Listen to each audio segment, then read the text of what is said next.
Hi hello నమస్తే అండి. ఈరోజు మనం వచ్చేసి పత్తిలో వాడుకోవాల్సిన ఫస్ట్ డోస్ సెకండ్ డోస్ గురించి తెలుసుకుందాం.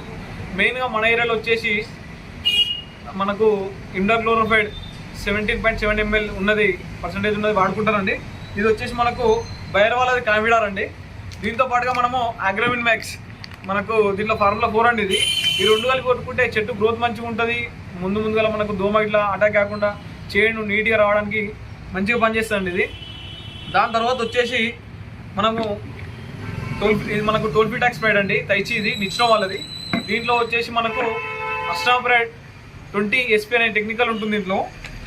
ఇది కాంబినేషన్లో కొట్టుకుంటే ఏంటంటే ఈ సంవత్సరం నేను చూసిన దాంట్లో ఏంటంటే వర్షాలు అధికంగా లేకపోవడంతో రైతులు ఫస్ట్ డోస్ ఆల్రెడీ మిస్ అయిపోయినారు. సెకండ్ డోస్కి వచ్చేసరికి మసిపెయిన్ అనేది అధికంగా అయిపోయింది, ముడతలు ఎక్కువగా వస్తున్నాయి. దానికి ఏదంటే మనము ఈ రెండు కాంబినేషన్లో కొట్టుకుంటే మనకు తైచి ఉన్న మనకి ఇది రిలీఫ్ అస్టాప్రైడ్ అనేది కొట్టుకుంటే సమర్థవంతంగా పనిచేయడం జరుగుతుంది. మనకు దీంట్లో ఏంటంటే పచ్చదోమ తెల్లదోమ మళ్ళీ మనకు మసిపెయిన్ కూడా పోవడం జరుగుతుంది. చేను కూడా మనకు బ్రాంచెస్ ఎక్కువ రావడం జరుగుతుంది. మనకు చేను కూడా మంచి గ్రోత్ ఉంటుంది. మళ్ళీ ఒకటి ఏంటంటే మనకి ఇంకొంచెం గ్రోత్ కావాలి, మా గ్రోత్ కొంచెం తక్కువ చేనులో అనుకునే వాళ్ళు దీంట్లో కూడా ఫార్ములా 4 యాడ్ చేసుకోవచ్చు. లేదంటే ఇంకొక మనకు ఎరిసోలా దాంట్లో మ్యారినో దొరుకుతుంది, ఇసాబియాన్ దొరుకుతుంది, మనకు సింజండా వాళ్ళ దాంట్లో ఇవి కూడా యాడ్ చేసుకుని కొట్టుకోవచ్చు. మంచి ఫ్లవరింగ్ దశలో ఉన్నప్పుడు కొట్టుకుంటే ఇంకా బాగా పనిచేస్తుంది. థ్యాంక్ యూ అండి.